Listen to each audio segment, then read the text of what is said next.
Okay, where are you? Are you in Texas? Yeah, I'm in Texas right now, so I've just been training at my apartment. How do you train at an apartment?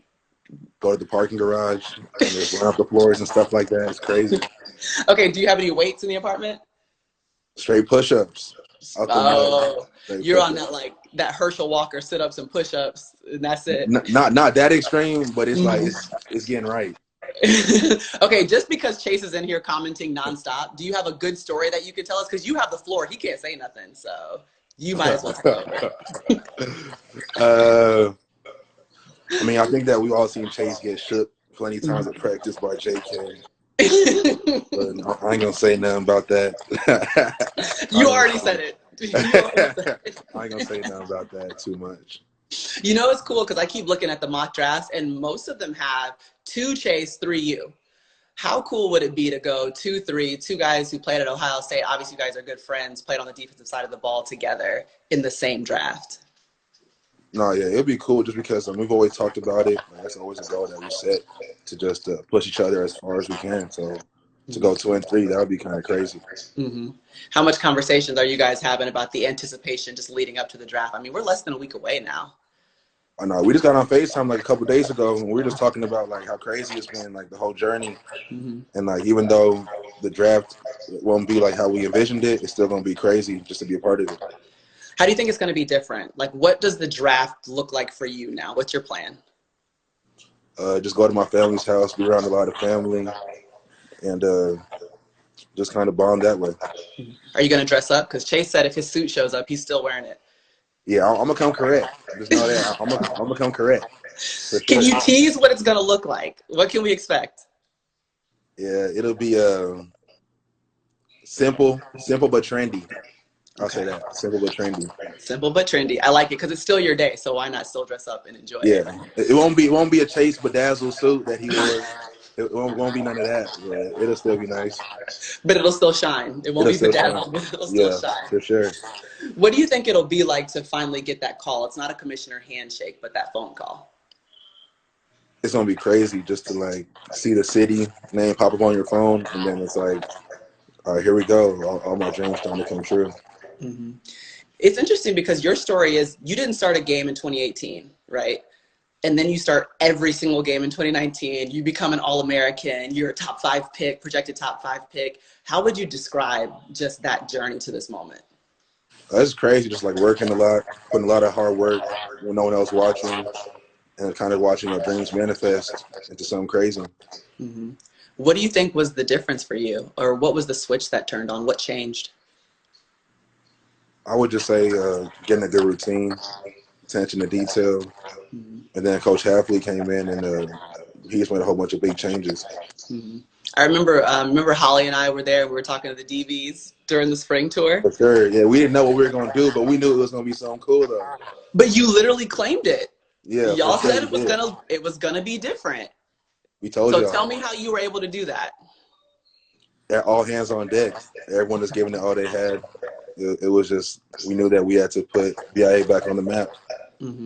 I know, because it was a tough season the year before, but you had to deal with so many different injuries. What was it like when you get into the season and you have some of the success that you guys, specifically the DBs, were able to have? I mean, take me through some of those team meetings. Take me through some of those practices when you're coming off of games where y'all just didn't let anything happen. I mean, we were there against Nebraska. We were at some of these games where you shut everyone down. Yeah, so we knew we had like a lot of momentum, so we're just trying to figure out how to keep it going and finish strong. So every single game, we kind of just treated it like it was a new challenge. And that translates into you being obviously this top 5 pick. When you talk to teams, what have these meetings been like for you, these virtual meetings? It's been crazy, just going over the good plays, the bad plays. So it's just about like seeing what you could have done better on a certain play and just talking about your leadership qualities and stuff like that. So what does that look like? Are they playing a video for you and watching it with you? Yeah, so like they'll turn on like one of your plays and they'll tell you to like walk you through it and all that stuff. And they're asking you, what were you thinking here? What are you thinking there? What were you thinking here? Like some meetings are more intense than others. So it's like, it's crazy. What do you want all of those organizations to know about Jeff Okudah, who he is as a person, who he is as a player? Serious, technician, and just gonna do whatever I got to do to get the job done. For real. Mm-hmm. You certainly proven that. I always go back to the letter you wrote on the Players Tribune, the Dear Mom. How is that still a motivating factor for you? That's definitely a motivating factor. It's something I think about every single day. I go out there and work out. It just like she gives me a lot of inspiration to just keep chasing my dreams. You mentioned something that she taught you courage, like what courage means. What do you mean by that, or how did she? Just her watching her battle, like go through chemotherapy, uh, the tough parts of it, and just always having a smile on her face. I think that I learned a lot from that. Mm-hmm. And that's why you literally always have a smile on your face. I do. I do. I've seen a ton of times when I'm watching the game and live tweeting will be LeBron James. And he's talking about y'all, the DBs. Yeah. What's it like to have a guy like him talking about you guys? I don't even know if you've ever met him or had a conversation with him, but what is that like? Oh, it's big time just to get the shout out from LeBron. I think that it shows that we play with a lot of swag, gets a lot of people wondering about us. So I think it just validates everything that we try to do at Ohio State. Mm-hmm. Who are some of the football players? That's a basketball player, obviously, that anyone could look up to, but who are the football players that you've liked or modeled your game after or enjoyed watching over the years?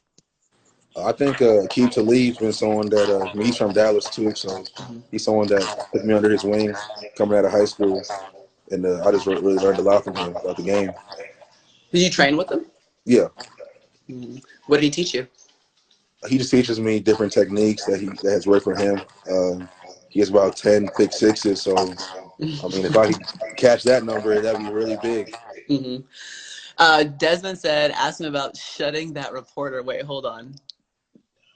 Please ask me about shutting that reporter down at the combine.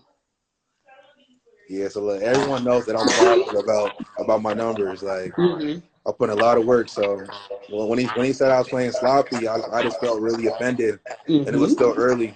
So I kind of had to give him a quick little joke. Nothing too crazy. Nothing too crazy though.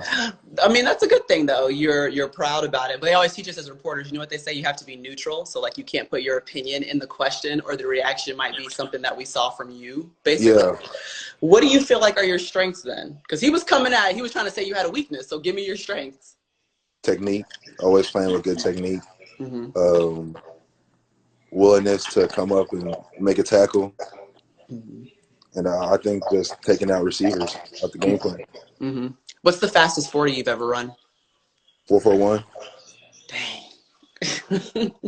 That's impressive. I mean, do you feel like, how important is the fact that you've got speed, you have athleticism, and you kind of have a versatility about you will play into the next level?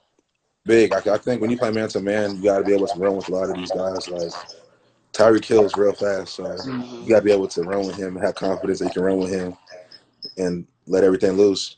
Do you ever train with some really fast receivers? I mean, obviously at Ohio State, but outside of that, since you've been doing combine training and you've been preparing for the draft? Yeah, I was training with Jalen Reagor from TCU. He's one of the fastest guys that I've seen play in person. So I think just being around him, getting a chance to see what he's all about, that was big for me while I studied receivers. I just want you to know that Chase said that you run with no arms, though. Ask Chase. We need to find out why Chase didn't run at the combine. That's what we need to find out, why Chase didn't run at the combine. That's a real question that we need. That's the question we need to ask Chase. Why does he say you don't run with arms? Do we need to go and watch film or something? No. We ain't got to watch. We ain't got to watch no film. What's your nickname? Chase the Predator. What's yours? I'm just Hefe. And then everyone that says free Hefe on game day, and then we just go from there. Why Hefe? Does that mean boss? Because Jeff was just a little bit too boring, so we just had to spice it up. I love that. Okay, since we're coming to the end of some of our time here, tell me exactly what going through this entire process, being able to say that you're going to get drafted, that you're going to be a first rounder, will mean to you on Thursday. I mean, it don't mean everything. Just kind of seeing where I came from. Like, we don't really have any like draft picks that came out of Grand Prairie, so just to be someone to give inspiration to everyone else, I think it's something that I'm going to be real glad that I can be the one to do that. And how does it change the course of your life in general, just becoming a professional athlete? It's big. Just I think that just the goal that I check off, and then it's like now I'm working towards the next one. Mm-hmm. What's the next one? We're going for that Rookie of the Year, Defensive Rookie of the Year, for real. I'm gonna hold you to that because every time you've told me something before a season starts, it's been real. Like I actually believe you. Yeah. So tell Chase to watch out. Okay. All right, Chase. You heard him. He's been all in your comments. So yeah, Rookie of the sure. Year, Jeff Okudah's claiming it. Chase, I'm sorry. All right. Well, I appreciate your time. We'll be looking out for your trendy, classy look on Thursday. Congratulations on everything, too. It's been fun to watch you this year. Seriously. All right. Thank you so much. Take care. Bye, Hefe.